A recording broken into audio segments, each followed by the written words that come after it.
मोदी का हनुमान चिराग पासवान अपनी चाचा के लंका जलाने के बाद पूरी तरह खुश नजर आ रहे थे। आपको बता दें कि जब बिहार एनडीए में सीट शेयरिंग हो रही थी तो चिराग पासवान की झोली में 5 सीट गया था।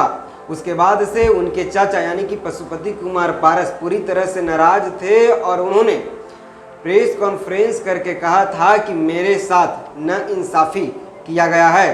आपको बता दें कि जब से चिराग पासवान और उनके चाचा के बीच का जो रिश्ता था, वो जो खटपट हुआ है, दोनों के बीच में जो दूरियां बनी थी, उसको बीजेपी ने बड़े भाई का रोल निभाते हुए उस खटास को मिठास में बदलने की कोशिश की, लेकिन वो नामुमकिन रही और आखिरकार मोदी का हनुमान ने अपने राम को मना लिए और नरेंद्र मोदी ने उनके झोली में 5 सीट डाल दिया। आपको बता दें कि उसके बाद से देखा जा रहा था कि पशुपति कुमार पारस पूरी तरह से नाराज चल रहे थे और खबरें चल रही थी, सूत्रों से पता चल रहा था कि वो बिहार महागठबंधन में शामिल होंगे और जो इंडिया अलायंस है उसके सहयोगी बनके समस्तीपुर से चुनाव लड़ सकते हैं। लेकिन कल जैसे वो जेपी नड्डा से मिले और मिलते ही सारी अटकलों पर उन्होंने पूर्ण विराम लगा दिया है। आपको बता दें कि 30 मार्च को प्रिंस राज पासवान और पशुपति कुमार पारस नरेंद्र मोदी से दिल्ली में मिले थे। वही कल बीजेपी के राष्ट्रीय अध्यक्ष जेपी नड्डा से चाचा भतीजा यानी कि प्रिंस राज पासवान और पशुपति कुमार पारस ने दोनों मुलाकात की और मुलाकात के बाद जेपी नड्डा ने अपने सोशल मीडिया अकाउंट लिखा कि एनडीए में हमारे सहयोगी एवं रालोजपा के प्रमुख पशुपति कुमार पारस जी से नई दिल्ली में आवास पर मुलाकात की।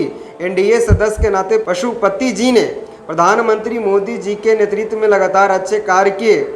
आने वाले चुनाव में भी हमारी गठबंधन मजबूती से बना रहेगी और उनकी पार्टी बिहार में एनडीए के सभी 40 उम्मीदवारों का पूर्ण समर्थन करेगी, साथ ही उनकी जीत सुनिश्चित करने में हर संभव सहयोग देगी। वही अगर पशुपति कुमार पारस की बात की जाए तो जेपी नड्डा के पोस्ट को रिपोस्ट करके उन्होंने भी धन्यवाद दिया है और अपने भतीजा जो उनकी ही लंका को जलाने के काम किए थे चिराग पासवान, और चिराग पासवान को भी पशुपति कुमार पारस ने अपना समर्थन दे दिया है। उन्होंने कहा कि एनडीए की जितनी भी साथी है पूरे देश में 400 पार हम लोग लाने जा रहे हैं, मेरा सहयोग रहेगा और बिहार में 40 में 40 सीट एनडीए के झोली में जाने वाला है। आपको बताते चले कि जो चिराग की 5 सीट दिया गया है उसका भी पशुपति कुमार पारस ने समर्थन किया है, यानी कि कहीं न कहीं चाचा भतीजा का जो रिश्ता में दूरी था वो नज़दीकी में बदलते दिख रहा है। कुछ दिन पहले खबरें चल रही थी कि चिराग पासवान अपने छोटे भाई यानी कि प्रिंस राज पासवान को समस्तीपुर से टिकट दे सकते हैं। हालांकि सारे अटकलें की जो अटकलें थी उस पर पूर्ण विराम लगाकर चिराग पासवान ने जेडीयू के नेता और मंत्री बिहार सरकार के मंत्री अशोक चौधरी की बेटी संभवी चौधरी को वहां से उम्मीदवार बनाया है।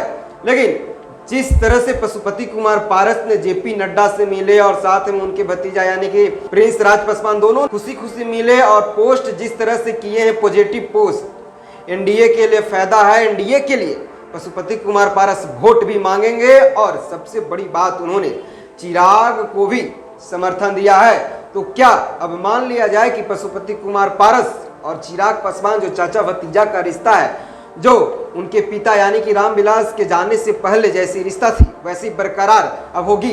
क्या बीजेपी दोनों के रिश्ता में मिठास ला दिया है? लेकिन अब वो भी पोस्ट मैं आपको दिखाता हूं क्या कुछ पशुपति कुमार पारस ने अपने सोशल मीडिया अकाउंट पे पोस्ट किया है। उन्होंने लिखा कि माननीय प्रधानमंत्री श्री नरेंद्र मोदी जी के नेतृत्व में एनडीए की तीसरी बार सरकार बनने जा रही है एवं भाजपा के राष्ट्रीय अध्यक्ष आदरणीय जेपी नड्डा जी एवं आदरणीय गृह मंत्री अमित शाह जी के द्वारा हमारे और हमारी रालोजपा के ऊपर पुनः विश्वास व्यक्त करने के लिए हृदय तल से आभारी हूँ।